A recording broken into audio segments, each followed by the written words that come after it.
It's time for another exciting episode of Sprockets Projects. Today's project, DIY port matching, and a little bit of porting too. Cue the intro! What? Now? No, later. Time to do some filming.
Alright, back on these heads. This is that second set of heads for this Vortec 350 that I found were not cracked. So, as I mentioned earlier, we're going to do a little bit of port matching. Here's the thing. You're using a stock intake, stock heads. There's not really a whole lot you can do as far as, unless you're wanting to widen the actual intake, which I am not going to take the time to do because that's just too much. But, excuse me, what we can do, like I did on the other set of heads before I found out it was cracked, is if you look right here, you can see these carbon trails that go around the inside of the port, or not the port, but where the gasket would sit, because here's your outside of the gasket, here's your inside of the gasket. Oh, in fact, you know what? Here's the new gasket. I'll show you. Set this into place here.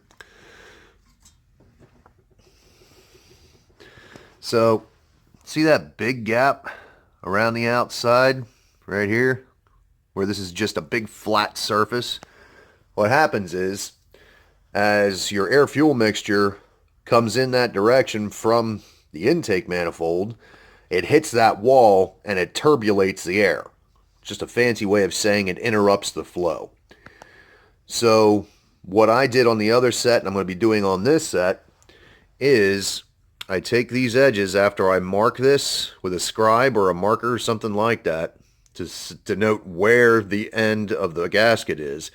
And all I do is take this here flat side and I'll make a radius to it.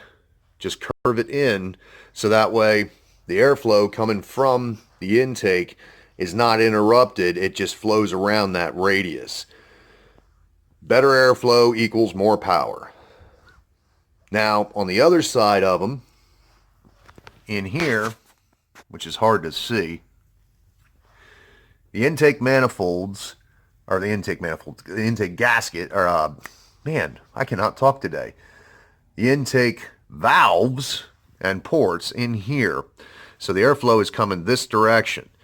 So anything inside of here that is rough, that is got a step to it instead of a nice curved radius, what we want to do is take our die grinder and smooth that out. So that way, again, the airflow is coming in nice and smooth and it's not getting turbulated. All you're looking to do is to get rid of a little bit of casting flash. The machine marks here, like I said, on the inside from when they put the seat in it, it's kind of like it goes like this and then boom. So we're going to make a nice curve. And like I said, that improves the airflow, which means it's going to run better. It's going to burn better as far as the combustion process. It just makes it better all the way around. And these are simple little things, if you got a die grinder, you can do that will improve the performance of your stock engine. Okay, I don't know how well you can see this. What I did was I cleaned up this area real good so that way it would actually mark. Right here, you can see my Sharpie marks. They go up around here and a little bit here in the middle. I did both the intake set ports here. So what we're going to do is we're going to take our die grinder and we're not going to go any further than that because that's the inside edge of the gasket.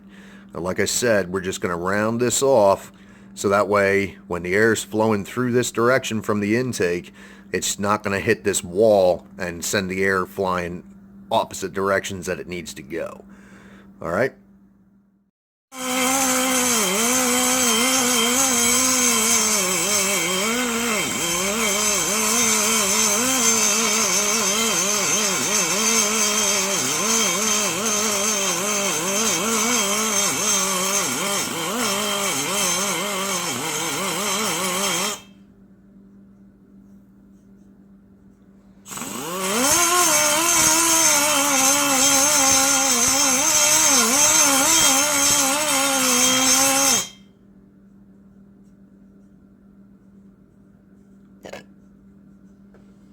Like I said, all you're doing is just making a nice radius right here so that way the airflow goes in nice.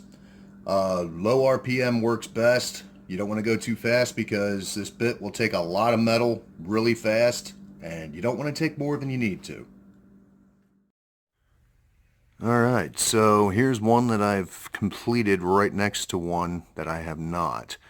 You can see the big wall right there that still needs to be removed. But if you look real good at this one, I have radiused off everything in here so that way the air flows in there nice.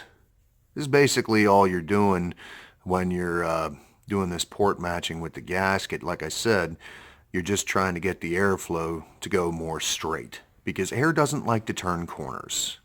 It just doesn't. It hurts. Anyhow, I'll show you more in a little bit when I get to one of the actual areas where the valve sits. Alright, so here's a before and after of the intake after I'm done porting them out.